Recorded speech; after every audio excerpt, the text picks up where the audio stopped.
कर्म का बंधन अवश्य निर्मित होता है, किंतु कार्य का बंधन निर्मित नहीं होता पार्थ। तुम्हें कर्म और कार्य के बीच क्या भेद है, ये जानना आवश्यक है। सभी कर्म कार्य, किंतु सभी कार्य कर्म नहीं।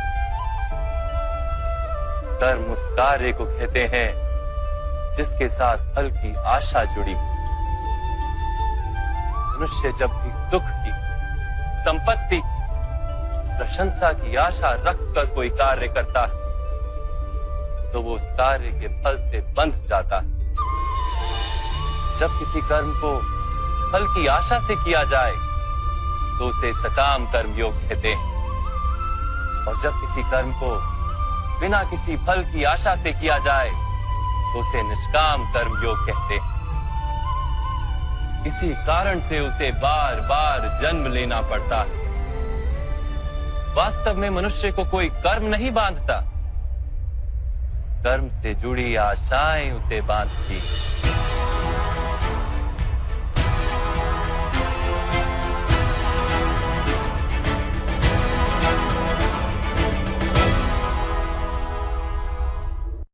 वास्तव में मनुष्य को कोई कर्म नहीं बांधता, उस कर्म से जुड़ी आशाएं उसे बांधती हैं।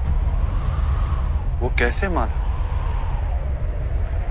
यदि इस युद्ध में तुम्हें विजय होने की आशा है तो पराजित होने पर तुम्हें भीषण दुख होगा, और वो दुख तुमसे कोई अन्य कार्य करवाएगा जिसके लिए तुम्हें दूसरा जन्म लेना पड़ेगा। और यदि तुम विजयी हुए तो तुम्हारा अहंकार बढ़ेगा, और वो अहंकार तुम्हें विश्व विजय के लिए प्रेरित करेगा, तुमसे हत्याएं करवाएगा और उसका पाप तुम्हें बांधेगा। विचार करो, यदि तुम्हें इस युद्ध में ना विजय का मोह और ना पराजय का भय, तो इस युद्ध के अंत में तुम्हें सुख प्राप्त होगा या दुख प्राप्त होगा? ना सुख माधव, ना ही दुख।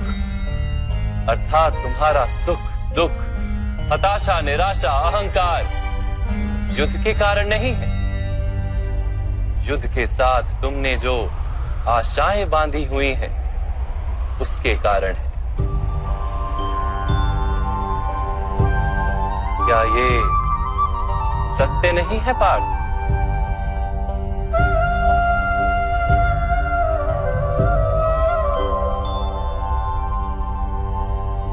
सुख दुखे समे कृत्वा लाभा लाभो जया जयो ततो युद्धाय युज्यस्व नैवं पाप मवाप्स्यसि। अर्थात सुख दुख को समान मानकर लाभ हानि जय पराजय का विचार किए बिना यदि तुम युद्ध करोगे कौन्तेय, तो तुम पाप के भागी नहीं बनोगे। इसी को कर्म योग कहते हैं। जो सांख्य का ज्ञान प्राप्त कर लेता है वो ये जान लेता है कि वो शरीर नहीं, केवल एक आत्मा है। शरीर के भोग और अनुभव तो केवल मृत्यु तक है, अर्थात वास्तविक नहीं, केवल माया है। उसके लिए कर्मयोगी बनना सरल हो जाता है। परंतु माधव, यदि कार्य से बंधन निश्चित है तो क्या संसार का त्याग करके संन्यास लेना उचित नहीं? इसी विचार का परिणाम है कि आज ये युद्ध हो रहा है पार्थ।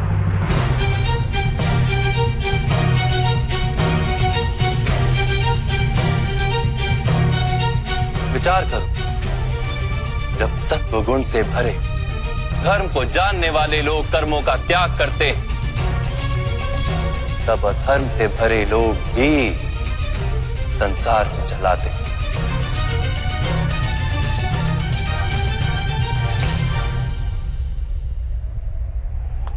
यदि महामहिम ने संसार का त्याग ना किया होता तो आज अधर्म इतना बढ़ता ही नहीं।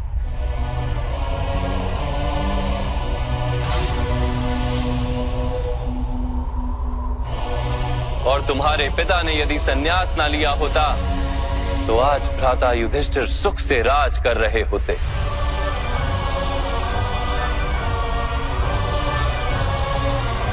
और अपनी प्रजा को न्याय और धर्म का ज्ञान दे रहे होते। किंतु दुखदायक बात तो यह है पार्थ कि सत्वगुण से भरे मनुष्य ही संसार को लाभ दे सकते हैं, किंतु वो ही संन्यास का विचार करते हैं।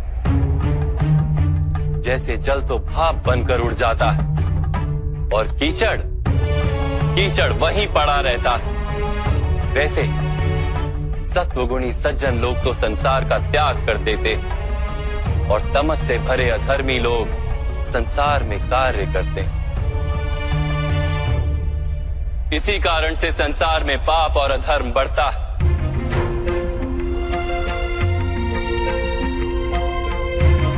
किंतु कर्मयोग इस विचित्र स्थिति से सारे संसार का रक्षण करता है। कर्मयोगी फल की आशा का त्याग करता है, किंतु कर्मों का त्याग नहीं करता। वो इसी संसार में रहता है सन्यासी की भांति, सारे कार्य करता है किंतु उनमें लिप्त नहीं होता। कर्मयोगी अपनी संतानों से, स्वजनों से, अपनी प्रजा से कोई अपेक्षा या आशा नहीं रखता। स्वयं उसे संन्यास का लाभ होता है, किंतु समाज को संसारी की भांति लाभ देता। मनुष्य अपनी संतानों के सुख के लिए श्रम करता है माधव। अपनी संतान से सुख की अपेक्षा कैसे न रखे? मनुष्य अपनी संतानों के लिए जो भी करता है वो व्यापार है या प्रेम पार? प्रेम माधव। तो फिर अपने कार्यों के प्रति फल की इच्छा क्यों पार? भविष्य का लाभ तो व्यापार में देखा जाता है, प्रेम में नहीं। जो मनुष्य अपनी संतानों का चरित्र निर्माण उचित रूप से करता है, संतानों को प्रेम और धर्म के संस्कार देता है, उसकी संतानें भी मनुष्य को प्रेम और सुरक्षा अवश्य देती। संतानों के कर्म, स्वजनों के व्यवहार उनके कर्म है पार, और जब उनके कर्मों पर हमारा कोई अधिकार नहीं होता तो उनसे आशाएं और अपेक्षाएं रखने का क्या प्रयोजन? यदि गहन विचार करोगे पार्थ तो शीघ्र ही ये जान लोगे कि जीवन में ऐसा कोई कार्य नहीं है जिसके साथ आशाएं और अपेक्षाएं जोड़ना अनिवार्य हो। जब सृष्टि ही परमात्मा है और मनुष्य स्वयं परमात्मा का अंश है, तो सारे कार्य परमात्मा ही करते हैं। मनुष्य स्वयं कुछ नहीं करता। यही कर्मयोग का मूल सिद्धांत है पार्थ।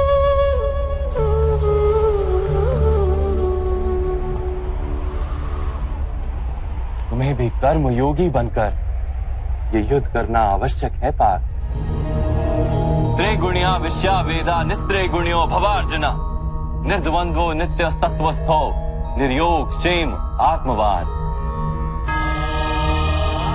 तीन गुणों का त्याग करके निर्गुण बन जाओ पार्थ। इस द्वंद्व से मुक्त हो जाओ। सदा सत्व अर्थात परमात्मा में बुद्धि लगाकर कर्तव्य का वहन करते रहो। कुछ प्राप्त करने की इच्छा और कुछ प्राप्त किए हुए का रक्षण करने का विचार त्याग दो पार्थ, और अपनी आत्मा को स्वतंत्र कर।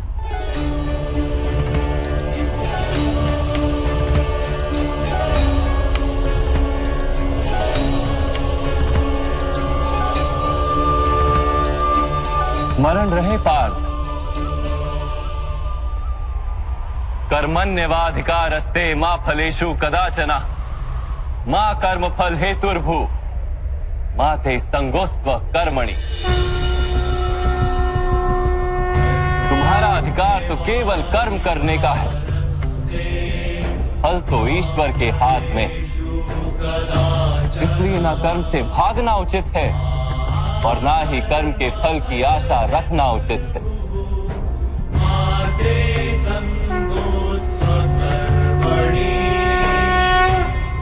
जो फल का त्याग कर दे परंतु कर्म का त्याग ना करे, ऐसे कर्म योगी को कैसे जाना जा सकता है माधव? विश्या विनिवर्तन्ते निरहारस्य देहिनः रसवर्जम रसोप्यस्य परम दृष्ट्वा निवर्तते। सुनो पार्थ, जो स्वाद से छूटने के लिए भोजन का ही त्याग कर देता है, वास्तव में उसके मन से स्वाद की लालसा कभी जाती ही नहीं। उसे दोहरी हानि होती है। एक तो वो निर्बल हो जाता है, जिसके कारण परमात्मा को प्राप्त करने का जो प्रयत्न अनिवार्य है उसे वो नहीं कर पाता, और दूसरा, सदा ही उसका मन स्वाद की लालसा से भरा रहता है। इसलिए भोजन का त्याग करने से उत्तम है स्वाद की लालसा का ही त्याग कर दिया जाए। कर्म योगी अपने मन की सारी लालसाओं को खींच लेता है, जीवन को कर्तव्य मानकर कार्य अवश्य करता है, किंतु उन कार्यों से जुड़ता नहीं। और बात, जो व्यक्ति अपने कार्यों से आशाएं और इच्छा नहीं रखता, उसी के कार्य पूर्ण होते हैं। एक असफलता से दुखी होकर जिसका मन डोलता नहीं, एक सफलता से आनंदित होकर जो स्वयं को सर्वश्रेष्ठ नहीं मानता, ऐसे ही व्यक्ति को कर्म योगी कहते हैं। और ऐसा व्यक्ति जीवन में बार बार सफल होता है।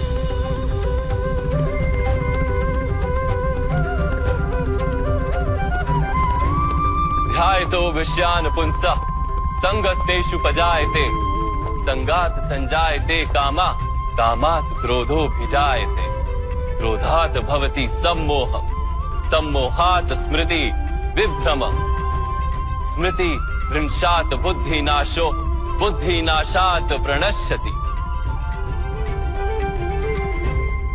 फल की आशा से कामना प्रकट होती है, और कामना का तो स्वभाव है असंतुष्ट रहना। असंतोष से क्रोध उत्पन्न होता है, और क्रोध से मोह जन्मता है। मोह के कारण व्यक्ति आचार और व्यवहार का ज्ञान ही भूल जाता है।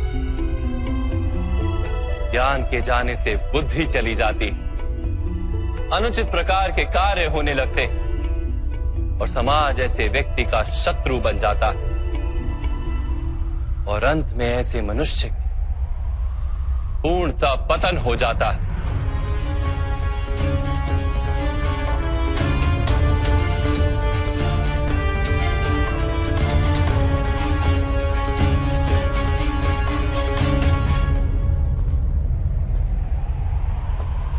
जैसे भ्राता दुर्योधन, उनके सेनापति महामहिम उनके ही शत्रु हैं, और तुम्हें विजय का आशीर्वाद दिया।